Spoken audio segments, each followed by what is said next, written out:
मित्रों नमस्कार, मैं आपका दोस्त, चैनल का होस्ट, आपका लीगल एडवाइज़र दिव्य नारायण पांडे, अधिवक्ता लखनऊ से एक बार फिर आप सबके लिए आपके यूट्यूब चैनल पर अपने नए कंटेंट के साथ उपस्थित हूं और उम्मीद करता हूं कि आप सभी स्वस्थ और आनंदित होंगे। आज के कंटेंट के तौर पे भरण पोषण यानी जिसे हम मेंटेनेंस के नाम से भी जानते हैं के बारे में चर्चा करनी है। यहाँ इस वीडियो में आपको भरण पोषण की धारा, कानूनी दावपेच, किन परिस्थितियों में आपको मेंटेनेंस देना पड़ेगा और वो कौन सी स्थितियां हैं जब आपको भरण पोषण से छूट मिल सकती है, इन सभी बातों की जानकारी दी जाएगी। यदि आप हमारे चैनल पर नए हैं तो कृपया चैनल को सब्सक्राइब करिए, लाइक करिए, शेयर करिए। आइए शुरू करते हैं और जानते हैं भरण पोषण किसे कहते हैं। जानते हैं सेक्शन 125 CRPC भरण पोषण यानी गुजारा भत्ता क्या है। विधि द्वारा कोई भी व्यक्ति बाध्य है कि वे कुछ व्यक्तियों का जो उनसे विशेष संबंध रखते हैं भरण पोषण करे। यही भरण पोषण यानी मेंटेनेंस गुजारा भत्ता कहलाता है। भरण पोषण में अन्न, वस्त्र एवं निवास ही नहीं वरन आधारित व्यक्ति के स्तर की सुख और सुविधा की वस्तुएं भी सम्मिलित हैं। और बात करें विधि सम्मत धारा की तो CRPC की धारा 125 इस बात के लिए पाबंद करती है। भरण पोषण गुजारा भत्ता कब दिया जाता है? इसके तहत पत्नी, बच्चा या माता पिता जैसे आश्रित तब मेंटेनेंस का दावा कर सकते हैं जब उनके पास आजीविका के अन्य साधन उपलब्ध नहीं हैं।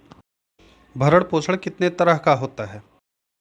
भरण पोषण या गुजारा भत्ता दो तरह के होते हैं, अंतरिम और अस्थायी। अगर मामला अदालत में लंबित है तो उस दौरान के लिए अंतरिम गुजारे भत्ते का आदेश दिया जा सकता है। भरण पोषण न देने पर क्या होता है? अगर पति ऐसे नोटिस पर भी भरण पोषण नहीं देता है तब न्यायालय वसूली वारंट निकाल देती है। ऐसे वारंट के निकलने के बाद पुलिस पति को गिरफ्तार करके अदालत में पेश करती है। अदालत उस समय भी उससे भरण पोषण की राशि अदा करने को कहती है। अगर पति के पास देने के लिए रुपए नहीं होते हैं तब अदालत उसे जेल भेज सकती है। आप 125 CRPC का बचाव कैसे कर सकते हैं? आपको यह साबित करना होगा कि उसने आपको बिना किसी उचित कारण के छोड़ दिया है और आपकी ओर से कोई गलती नहीं है। आगे आप यह दिखाने के लिए दस्तावेज भी पेश कर सकते हैं कि आपकी आय अपर्याप्त है क्योंकि आप पर कई निर्भरताएं हैं। आप वादी के कमाई को अदालत में सबूत सहित दे सकते हैं। क्या CRPC की धारा 125 प्रकृति में धर्मनिरपेक्ष है? जी हाँ, धारा 125 धर्मनिरपेक्ष दायरे पर काम करती है।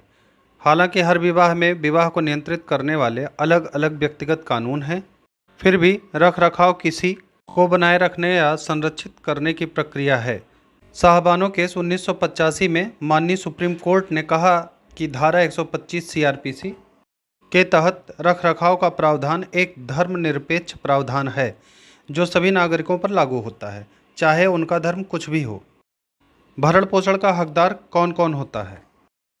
किसी व्यक्ति की आश्रित पत्नी, चाहे साथ रहे या नहीं, जायज या नाजायज पुत्र या अविवाहित पुत्री, असमर्थ माता पिता, ये सभी भरण पोषण के हकदार माने जाते हैं। क्या पति भी भरण पोषण का हकदार है?